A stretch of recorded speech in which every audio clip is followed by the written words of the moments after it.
शिवोऽहं शिवोऽहं शिवोऽहं शिवोऽहं चिदानन्दरूप शिवोऽहं शिवोऽहं. നമസ്തേ. സന്യാസത്തെക്കുറിച്ചും സന്യാസി പരമ്പരകളെക്കുറിച്ചുമൊക്കെയാണ് നാം സംസാരിക്കുന്നത്. സന്യാസി ധരിക്കുന്ന കാവി എന്നത് ഉദയസൂര്യന്റെ നിറമാണ്. അജ്ഞാനമാകുന്ന അന്ധകാരത്തെ നീക്കി ജ്ഞാനപ്രകാശത്തെ ചൊരിയുന്നതിനെ കാവി പ്രതിനിധീകരിക്കുന്നു. കാവി നിറം. കാവി എന്നത് അഗ്നിയുടെ നിറമാണ്. അഗ്നി എന്തിലെല്ലാം പ്രവേശിക്കുന്നുവോ അതിനെയെല്ലാം പവിത്രമാക്കി തീർക്കുന്നു. അതുകൊണ്ട് കാവി അഗ്നിയുടെ കൂടി നിറമാണ്.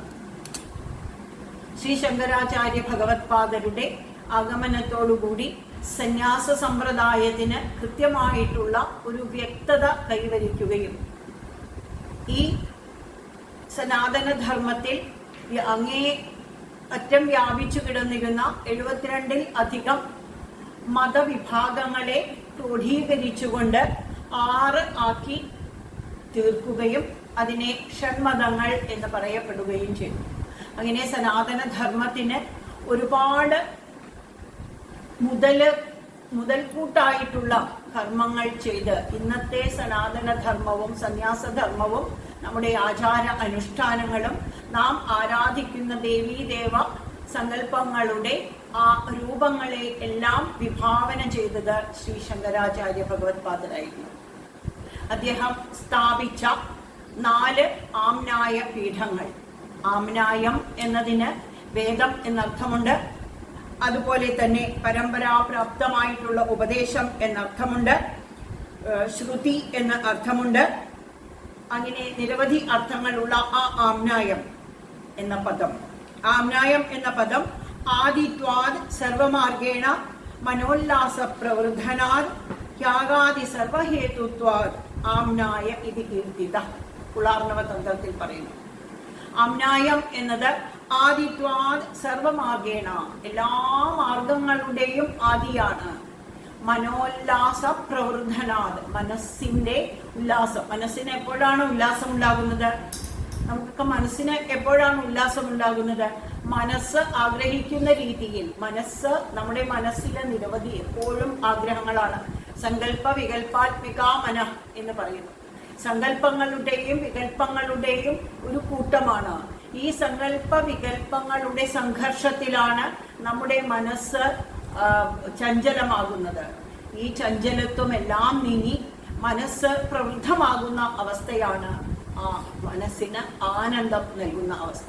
അപ്പോൾ മനോല്ലാസ പ്രവൃദ്ധനാണ്, മനോല്ലാസത്തിനെ പ്രവൃദ്ധമാക്കുന്ന.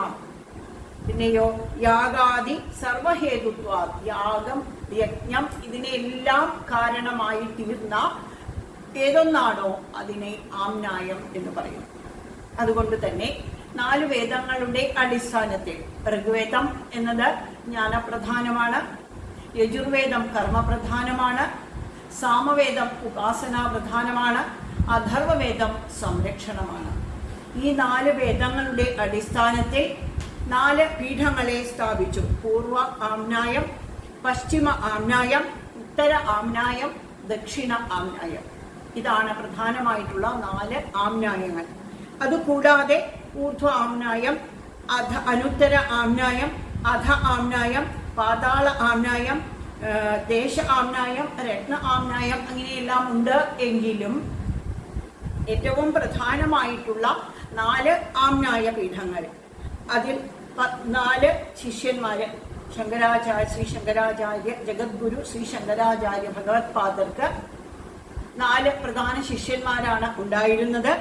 പത്മപാദാചാര്യർ, സുരേശ്വരാചാര്യർ, ഹസ്താമലകാചാര്യർ, തോടകാചാര്യർ. ഈ 4 പേർക്കും 4 ദിക്കുകളിൽ ആചാര്യന്മാരായി അവരെ നിയമിച്ചുകൊണ്ട് എങ്ങനെ ശ്രീ വേദവ്യാസ ഭഗവാൻ വേദത്തെ 4ആയി പകുത്ത സമയത്ത് 4 ആചാര്യന്മാരെ 4 വേദങ്ങൾക്കായി 4 വേദങ്ങളുടെ പ്രവർത്തനങ്ങൾ, മിഷണറി പ്രവർത്തനങ്ങൾക്കായി നിയോഗിച്ചതുപോലെ 4 ശിഷ്യന്മാരെ, അതിൽ പത്മപാദാചാര്യരെ കിഴക്ക് ഗോവർദ്ധന പീഠത്തില് പ്രജ്ഞാനം ബ്രഹ്മ, അതായത് ഈശ്വരൻ അറിവാണ്, അറിവ് ഈശ്വരനാണ് എന്ന ആ തത്വപ്രകാരം ഋഗ്വേദത്തിൽ ഭോഗവര സമ്പ്രദായത്തിൽ അവിടെ ഇരുത്തി, അതായത് ഗോവർദ്ധന പീഠം.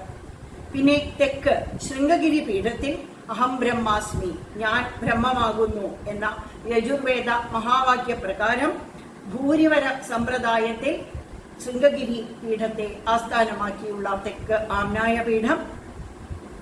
പിന്നീട് ഹസ്താമലകാചാര്യരെ ആചാര്യരാക്കിക്കൊണ്ട് പടിഞ്ഞാറ് ദ്വാരകാപീഠം തത്വമസി, തത് ത്വം അസി, ഈശ്വരനും നീയും ഒന്നാകുന്നു എന്ന ആ മഹാവാക്യം സാമവേദത്തിലെ ഛാന്തോക്യോപനിഷത്തിൽ നിന്നുള്ളതാണ്. അത് ഹിതവര സമ്പ്രദായ പ്രകാരവും. പിന്നീട് തോടകാചാര്യരെ ആചാര്യനാക്കിക്കൊണ്ട് വടക്ക് ജ്യോതിർമഠം, ജ്യോതിർമഠത്തെ അയം ആത്മാ ബ്രഹ്മ, ഈ ആത്മാവ് ബ്രഹ്മമാണ്, ഈ കാണുന്നതെല്ലാം ബ്രഹ്മമാണ് എന്ന ആ തിരിച്ചറിവ് അഥർവവേദത്തിലെ മഹാവാക്യം, അത് നന്ദാവര സമ്പ്രദായത്തിൽ.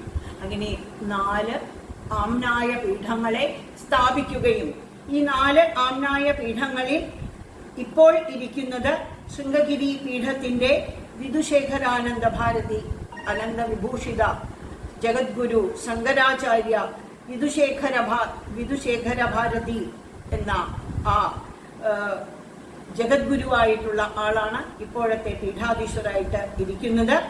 പിന്നെ ഉത്തരഭാഗത്ത് ജോഷി മഠത്തിന്റെ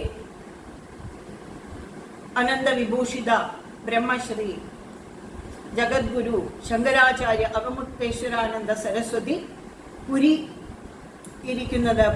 ഇരിക്കുന്നത് ദ്വാരകാപീഠത്തിൽ പുരിയിൽ ഇരിക്കുന്നത് അനന്തവിഭൂഷിത ശ്രീ ജഗദ്ഗുരു നിശ്ചലാനന്ദ സരസ്വതി മഹാരാജ്, ദ്വാരികാ പീഠത്തിൽ ഇരിക്കുന്നത് അനന്തവിഭൂഷിത ജഗദ്ഗുരു ശങ്കരാചാര്യ സദാനന്ദ സരസ്വതി ശാരദാപീഠത്തിന്റെ മഠാധിപതിയുമായി